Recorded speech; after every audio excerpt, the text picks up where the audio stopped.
بسم اللہ الرحمن الرحیم۔ السلام علیکم۔ اپنے چینل پر آپ کو ویلکم کہتے ہیں۔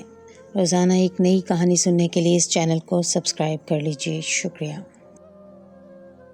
آج پھر مجھے عجیب سی کھٹ پٹ کا احساس ہوا، جو کہ اکثر عین رات کے وقت جب ماحول میں مکمل طور پر سکوت طاری ہوتا تو تب ہی محسوس ہوتا۔ میں حیران تھا کہ آخر معاملہ کیا ہے، مگر پھر اسی گھر والوں کی بڑی بیٹی نے اشاروں کنایوں میں مجھے اس طرف توجہ دلانی چاہی تو میں مزید کھٹک گیا کہ دال میں ضرور کچھ کالا ہے۔ اب گھر کی فرد بھی یہی اشارہ دے رہی ہے۔ میں نے اس معاملے کی کھوج لگانا شروع کر دی۔ چند دنوں میں اس پورٹریٹ کے پیچھے موجود روشن دان تک پہنچ ہی گیا۔ جب اس روشن دان سے اندر جھانکا تو میرے حواس ہی معطل ہو گئے، کیونکہ وہاں تو یہ ان دنوں کی بات ہے جب میں 3rd ایئر کا طالب علم تھا۔ میں دور کہیں ایک دیہات کے ماحول سے آیا تھا۔ شہری لڑکوں سے میری دوستی ہو نہیں پائی تھی۔ ہم لوگ دیہی علاقوں کے سادہ ماحول کے عادی تھے۔ یہاں کے لڑکوں کے ساتھ چلنا میرے بس کی بات نہیں تھی۔ میرا کالج میں 5واں مہینہ تھا جب میری دوستی سہیل سے ہو گئی۔ سہیل ایک امیر خاندان سے تعلق رکھتا تھا۔ یہ لوگ شہر میں ایک بڑی حویلی نما بنگلے میں رہتے تھے، لیکن ان کا گھر کا ماحول دیہات والا تھا، اسی لیے سہیل سے میری اچھی دوستی ہو گئی۔ وہ ایک خوبرو نوجوان تھا، اس کے ساتھ چلنے پر مجھے فخر محسوس ہوتا۔ ان کی حویلی شہر میں ہی واقع تھی۔ میں اپنے علاقے سے شہر پڑھنے آیا ہوا تھا، اسی لیے گھر کی کمی محسوس ہوتی تو سہیل مجھے اکثر اپنے گھر لے جاتا۔ اس جیسا نوجوان جس کے لیے لاکھوں روپے کی جائیداد اور باپ کی کرسی انتظار کر رہی تھی، اسے بھلا پڑھنے کی کیا ضرورت تھی؟ پڑھنا تو ہم غریبوں کے شوق ہوتے ہیں۔ سہیل کے ساتھ رہتے ہوئے مجھے اندازہ ہوا کہ اسے پڑھائی سے کوئی دلچسپی نہیں ہے۔ وہ زیادہ تر اپنے فارم ہاؤس پر ہوتا اور کبھی کبھار حاضری لگانے کی غرض سے کالج آ جاتا تھا۔ اسے کالج میں عید کا چاند بھی کہتے تھے۔ اس کی دوستی نے مجھے کالج میں کافی مشہور کر دیا تھا۔ کچھ عرصے کے بعد ہم لوگوں میں اتنی بے تکلفی ہو گئی کہ سہیل مجھے اپنی حویلی لے جانے لگا۔ میں بھی شہر کے ماحول سے اکتایا ہوا تھا، باہر کا کھانا کھا کھا کر تنگ آ چکا تھا۔ جس دن سہیل کے گھر جانا ہوتا میں دل ہی دل میں خوش ہوتا، لیکن خود داری ملحوظ خاطر تھی، اسی لیے میں اس کے گھر زیادہ نہیں رکتا تھا۔ لیکن کچھ عرصے سے میں محسوس کرنے لگا تھا کہ سہیل کے گھر والے مجھے توجہ دیتے ہیں، میری عزت کرتے ہیں اور مجھے گھر کے ایک فرد کی طرح سمجھتے ہیں۔ شاید ایسا اس لیے تھا کہ میں غریب ہی صحیح لیکن ان کا ہمذات تھا۔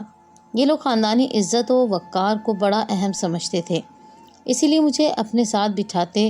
میں ان کے ساتھ کھانے کی میز پر بھی بیٹھتا، غرض یہ کہ کچھ ہی عرصے میں ان کے خاندان کے ایک فرد جیسا ہو گیا۔ سہیل کی حویلی میں کافی زیادہ کمرے موجود تھے، تقریباً 15 کمروں پر مشتمل۔ یہ 2 منزلہ حویلی کسی کے لیے بھی ایک آئیڈیل جگہ ہو سکتی تھی۔ میں بھی جب یہاں رکتا تو مجھے بہت اچھا لگتا۔ ہاسٹل کے تنگ کمروں سے یہاں آ کر کھلی فضا میں بیٹھنا مجھے اچھا لگتا۔ سہیل کی ماں مجھے بیٹا کہتی، لیکن اس کی بہن مجھے عجیب کھائے جانے والی نظروں سے دیکھتی۔ نہ جانے کیوں مجھے اس کی نظروں میں کچھ عجیب سا محسوس ہوتا۔ بہرحال میرا آنا جانا وہاں لگا رہتا۔ اور پھر سہیل میرا ایک دوست تھا، اس لیے میں نے اس کی بہن کی طرف کبھی دوسری نظر سے نہیں دیکھا۔ میرے لیے وہ چھوٹی بہنوں جیسی تھی۔ خیر، ایک دن سہیل کالج نہیں آیا۔ میں اس کا پتہ کرنے اس کے گھر گیا تو دروازہ اس کی بہن نے کھولا۔ میں نے اسے سلام کیا۔ اس نے سلام کے جواب میں میرا حال چال پوچھا تو تکلفاً میں نے بھی پوچھ لیا کہ کیسے ہو؟ کہنے لگی ٹھیک نہیں ہوں۔ میں نے مروتاً اس سے وجہ پوچھی تو کہنے لگی کہ میرے امتحانات سر پر ہیں، لیکن مجھے انگلش کے ایک لفظ بھی نہیں آتا۔ اب یہ تو ایک بہانہ تھا جسے میں خوب اچھی طرح سمجھتا تھا۔ سہیل کی بہن میرے ساتھ وقت گزارنا چاہتی تھی، شاید اسی لیے یہ بہانے ڈھونڈ رہی تھی۔ میں بھلا کیا کہتا؟ میں نے کوئی جواب نہیں دیا، لیکن اگلے دن سہیل کے والد صاحب مجھ سے اصرار کرنے لگے کہ میں ان کی بیٹی کو انگلش پڑھاؤں۔ میرے لیے ان کو انکار کرنا ممکن نہیں تھا، کیونکہ وہ میرے دوست کے والد تھے۔ اگر میں نہ کرتا تو شاید وہ میری اس بات کا برا مان لیتے۔ چنانچہ ایک نیا سلسلہ چل پڑا۔ میں سہیل کی بہن کو پڑھانے لگا، لیکن یہ محسوس کر رہا تھا کہ پڑھائی سے زیادہ اس لڑکی کی توجہ بے وجہ کی باتیں اور فری ہونے پر رہتی۔ اس کا یہ انداز مجھے پسند نہیں تھا۔ ہے جب سے میں سہیل کی بہن کو پڑھانے لگا، سہیل کے باپ نے مجھے گھر روکنا شروع کر دیا۔ وہ کہتے کہ اب تم ہمارے لیے اور بھی محترم ہو، اس لیے ہم چاہتے ہیں کہ تم ہمارے گھر پر ہی رہو۔ اب مجھے سہیل کے گھر رہنا بھی گوارا نہ تھا، لیکن اس کے باپ اور اس کی ماں کے اصرار پر مجھے ان لوگوں کی یہ دعوت قبول کرنا ہی پڑی۔ سہیل نے کہا، ویسے بھی ہمارے امتحانات میں اب چند مہینے ہی باقی رہ گئے ہیں، بہتر ہے کہ میرے گھر پر رہو۔ میں نے سہیل کا شکریہ ادا کیا، لیکن ساتھ ہی اسے کہا کہ مجھے زنانے سے دور ایک الگ کمرہ دے دو تاکہ میرے لیے کوئی بھی مشکل نہ رہے اور حویلی کی عورتوں کو بھی آسانی رہے۔ اگرچہ حویلی کی عورتیں مجھ سے پردہ نہیں کرتی تھیں، مگر پھر بھی یہ خود میری عزت نفس کو گوارا نہیں تھا کہ میں غیر محرم ہونے کے ناطے حویلی میں دندناتا پھروں۔ بہرحال مجھے زنان خانے سے تھوڑی ہی فاصلے پر ایک بیٹھک نما کمرہ دے دیا گیا۔ اس کمرے کا ایک دروازہ باہر کی طرف بھی کھلتا تھا اور یہی وجہ تھی کہ پوری حویلی میں سے میں نے ایک یہی کمرہ پسند کیا۔ حالانکہ سہیل کچھ ہچکچا رہا تھا، وہ یہ کمرہ مجھے نہیں دینا چاہتا تھا، لیکن میں نے کہا رہوں گا تو یہیں رہوں گا، یہاں سے باہر جانا بھی آسان ہے اور میرے لیے کسی قسم کی دقت نہیں ہوگی۔ تب سہیل نے کہا، ٹھیک ہے، لیکن تمہیں میری ایک شرط ماننا ہوگی، اور یہ شرط نہیں، میرے ابا اماں کا حکم ہے۔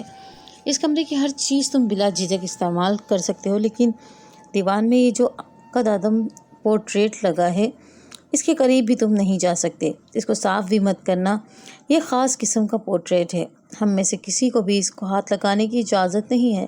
سہیل نے کہا تو میں حیران رہ گیا، یہ تو کوئی انوکھی بات لگتی ہے، میں بھلا اس پورٹریٹ کو کیوں چھیڑوں گا؟ لیکن پھر بھی اس کو چھیڑنا اس قدر ممنوع ہے، یہ بات مجھے ہضم نہ ہو رہی تھی۔ خیر میرے لیے یہی بہت تھا کہ مجھے اپنی مرضی کا کمرہ مل گیا۔ سہیل کا کیونکہ کمرہ الگ تھا، میں دن کے وقت تو اس کے کمرے میں چلا جاتا، لیکن رات کو سونے واپس اپنے کمرے میں آ جاتا تھا۔ میرا کمرہ کافی ہوادار اور کھلا تھا، یہاں بیٹھ کر تازگی کا احساس ہوتا تھا۔ ایک دن معمول کے مطابق میں تھک ہار کر سویا تھا کہ میری آنکھ لگ گئی۔ آج دروازہ کھلا ہی رہ گیا۔ میں نے نہ بیرونی دروازہ بند کیا اور نہ ہی بیٹھک کا دروازہ بند کیا۔ تھوڑی دیر ہی گزری تھی کہ مجھے اپنے قریب کسی کی موجودگی کا احساس ہوا۔ میں ہڑبڑا کر اٹھ بیٹھا تو کسی نے میرے منہ پر کومل سا ہاتھ رکھ دیا، گویا یہ کوئی عورت تھی جو میرے قریب ہی بیٹھی تھی، اور میرے منہ پر ہاتھ رکھنے کی وجہ یہ تھی کہ وہ اس معاملے کو راز میں رکھنا چاہتی تھی۔ تبھی میں آنکھیں ملتا اٹھ بیٹھا۔ اندھیرے سے آنکھیں مانوس ہوئیں تو سامنے بیٹھا وجود میں قدرے واضح ہو گیا۔ یہ کوئی لڑکی ہی تھی، لیکن کون تھی یہ میں نہیں جانتا تھا۔ میں نے دیکھا میرے کمرے کا دروازہ بند تھا۔ مجھے کچھ تسلی ہوئی تو میں نے اپنے تکیے کے نیچے سے چھوٹی ٹارچ نکالی اور اسے آن کر کے سامنے والے کے چہرے پر ڈالی تو دنگ رہ گیا۔ یہ کوئی اور نہیں، سہیل کی بہن شازیہ تھی۔ شازیہ تم یہاں؟ میں نے آہستہ سے کہا۔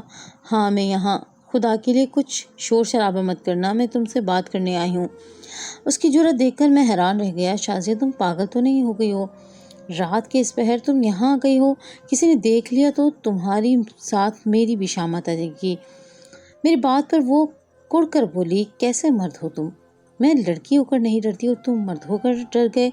شازیہ فلمی جملے بولنے لگی۔ اس وقت مجھے یہ سب بہت برا لگ رہا تھا۔ شازیہ سمجھنے کی کوشش کرو، میں نے اٹھتے ہوئے کہا اور اس کا ہاتھ پکڑ کر کمرے سے باہر لے جانا چاہا، لیکن وہ تو جانے کو تیار ہی نہیں تھی۔ تم مجھے اچھے لگتے ہو ظہیر، اس میں میرا کیا قصور ہے؟ میں تم سے شادی کرنا چاہتی ہوں، پیار کرتی ہوں تم سے۔ شازیہ کی دیدہ دلیری دیکھ کر مجھے اور بھی غصہ آیا۔ شازیہ لڑکیوں پر ایسی باتیں اچھی نہیں لگتی، بہتر ہے کہ تم اس کمرے سے چلی جاؤ، میں نے اسے خود سے الگ کرتے ہوئے کہا، لیکن وہ بھی عجیب مٹی کی بنی تھی، میرے قدموں میں بیٹھ گئی، کہنے لگی تم سے شادی کا وعدہ لیے بنا جاؤں گی، چاہے بھیا یہاں آ کر مجھے جان سے مار ڈالیں۔ جب تک تم مجھے قبول نہیں کرو گے تب تک خطرہ موجود رہے گا۔ اچھا ٹھیک ہے شازیہ، میں کوشش کروں گا، فی الحال تم جاؤ، میں نے اسے ٹالنے کے لیے کہا۔ وہ خوشی خوشی اٹھ کھڑی ہوئی اور دبے قدموں دروازے کی طرف بڑھی۔ میں نے ٹارچ نیچے کر لی۔ اندھیرے میں وہ میرے کمرے سے نکل کر چلی گئی تو میں نے سکھ کا سانس لیا۔ اف خدایا، اب یہ نئی مصیبت لگتا ہے، حویلی میں میرے تھوڑے ہی دہن رہ گئے ہیں۔ میں نے دل ہی دل میں سوچا، نیند نہ آ رہی تھی، تہجد کے لیے نماز پڑھی اور مصلی بچھا کر کھڑا ہو گیا۔ اللہ تعالیٰ سے دعا کی کہ وہ مجھے شر سے بچائے۔ میں ان چکروں میں نہیں پڑنا چاہتا تھا۔ ماں باپ کا اکلوتا بیٹا تھا، پڑھ لکھ کر ان کے لیے کچھ کرنا چاہتا تھا، لیکن یہ سلسلہ رکنے والا نہیں تھا۔ اگلے دن شازیہ کی نظروں میں ایک معنی خیز خوشی تھی، شاید اس نے میری خاموشی کو میری محبت سمجھ لیا تھا۔ اگلے دن میں کالج سے واپس آیا تو نوکرانی کے ہاتھوں اس نے مجھے چٹھی تھما دی۔ میں نے بادل نخواستہ چٹھی لے کر، کیونکہ زیادہ دیر بات کرنے سے کسی کو بھی پتہ چل جانے کا اندیشہ تھا، میں کمرے میں آ کر چٹھی پڑھی تو اس پر عجیب و غریب دھمکی لکھی ہوئی تھی۔ محترمہ نے فرمائش کی تھی کہ میں آج پھر دروازہ کھلا رکھوں، وہ مجھ سے ملنے آئے گی، اگر میں نے ایسا نہ کیا تو وہ کچھ کھا کر اپنی جان دے دے گی۔ اب یہ نئی بے وقوفی تھی جس کا مقابلہ میں نہیں کر سکتا تھا، سو میں نے رات کو دروازہ کھلا چھوڑ دیا، لیکن میرا دل گھبرا رہا تھا۔ میں حویلی کے سخت رسم و رواج سے کہاں تک لڑ سکتا تھا؟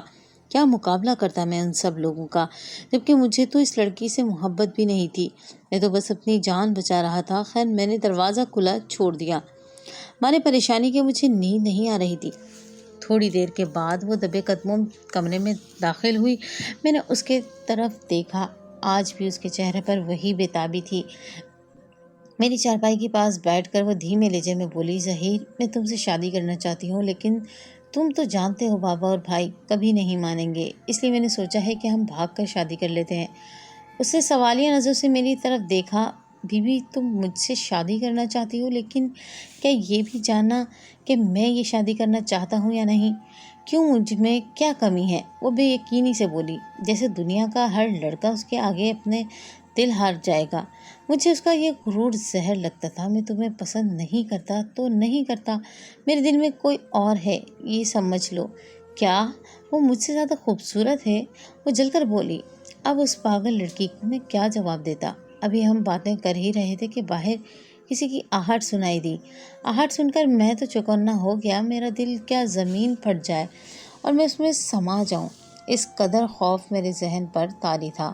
مگر اس پاگل لڑکی کو ہوش نہ آیا، بالآخر مجھے خود ہی اسے دھکیل کر دروازہ باہر کرنا پڑا۔ خدا جانے باہر کون تھا، کسی نے ہمیں دیکھا یا نہیں، لیکن وہ رات میں نے عجیب وسوسوں میں کاٹی۔ ایسا لگ رہا تھا ابھی کوئی آئے گا میرے کمرے میں اور میرا گلا دبا کر چلا جائے گا، میری زندگی کا قصہ تمام ہو جائے گا، مگر ایسا نہیں ہوا۔ خیریت سے صبح ہو گئی، میں سہیل سے ملا، وہ بھی نارمل تھا، اس کا مطلب تھا کہ حویلی کی کسی نگران نے ہمیں نہیں دیکھا، لیکن کوئی تو تھا جس کی آہٹ رات کے پل ہمیں سنائی دیتی تھی، لیکن میں نے اس آہٹ کو نظر انداز کر دیا۔ اگلے پورا دن میں حویلی سے باہر رہا، میری کوشش تھی کہ میں شازیہ کے سامنے نہ جاؤں، وہ مجھے کم از کم بھول جائے یا پھر نظر انداز کرنا سیکھ لے یا مجھ سے مایوس ہو جائے، مگر وہ پیچھے ہٹنے والوں میں سے نہیں تھی۔ اگلے دن حویلی میں ایک اور لڑکی جسے میں نے پہلے نہیں دیکھا تھا، وہ میرے پاس آئی، کہنے لگی، سنو مجھے آپ سے کوئی بات کرنی ہے۔ میں نے کہا، میں شازیہ سے بات نہیں کرنا چاہتا، تم اسے سمجھا دو۔ کہنے لگی، مجھے آپ کے متعلق کچھ ضروری بات کرنی ہے، یہ کام صرف آپ ہی کر سکتے ہیں۔ اس لڑکی کی بات تجسس سے بھرپور تھی، لہٰذا مجھے اس کی بھی بات سننا پڑی۔ کہنے لگی، اگر ہو سکے تو اپنے کمرے میں موجود اس پورٹریٹ کو ذرا سا سرکا کر دیکھ لینا، باقی تفصیل میں تمہیں کل بتاؤں گی۔ لڑکی کی بات تو بڑی وزنی تھی، اس کمرے میں جب سے آیا تھا میں نے اس پورٹریٹ کو کھسکا کر کبھی نہیں دیکھا تھا، اس کے پاس تک نہیں گیا تھا، یہاں تک کہ میں اس کمرے میں عجیب قسم کی کھٹپٹ محسوس کر رہا تھا جو کہ انتہائی غیر محسوس قسم کی ہوتی تھی، مگر میں نے یہ کبھی نہیں سوچا تھا کہ اس پورٹریٹ کو سرکانے سے کیوں منع کیا گیا ہے۔ خیر میں نے اس دن لڑکی کے کہنے پر اپنے بیٹھک کے دروازے کو اچھی طرح بند کیا اور اس پورٹریٹ کو ہلکے سے اپنی جگہ سے کھسکایا۔ وہ ایک معمولی سے گلو کے ساتھ دیوار کے ساتھ چپکایا گیا تھا، اسے ہٹاتے ہی اندر مجھے لکڑی کا ایک روشن دان نظر آیا۔ یہ دیکھ کر مجھے بڑی حیرت ہوئی کہ وہ روشن دان اچھی طرح سے جنگلے سے بند کیا گیا تھا، جبکہ اس پر تازہ رنگ و روغن بھی کیا گیا تھا۔ مسئلہ یہ تھا کہ اس دروازے پر تالا لگا ہوا تھا، اگر میں یہ تالا توڑتا تو پوری حویلی آوازوں اور شور سے گونج جاتی، سو میں نے سوچا اس بارے میں اس لڑکی سے بات کر لوں گا، وہ کوئی نہ کوئی مدد ضرور کرے گی، کوئی راستہ نکال لے گی۔ اگلے ہی دن میں نے اس سے کہا کہ تم نے پورٹریٹ ہٹانے کا تو کہا تھا، لیکن اس کے پیچھے کی تفصیل نہیں بتائی تھی۔ دعا لوہے کا جنگلہ لگا ہوا تھا، اسے میں نہیں کھول پایا۔ کہنے لگی، فکر کی بات نہیں، میں آپ کو وہاں موجود لوگوں سے ملوانا چاہتی تھی تاکہ ہو سکے تو آپ ان کی کسی قسم کی مدد کر سکیں، اور اگر زیادہ کچھ نہ ہو سکا تو کم سے کم کسی اور کو مدد کے لیے بلا دیجیے۔ اس کی بات سن کر میں مطمئن بھی نہ ہوا لیکن ڈر بھی لگا۔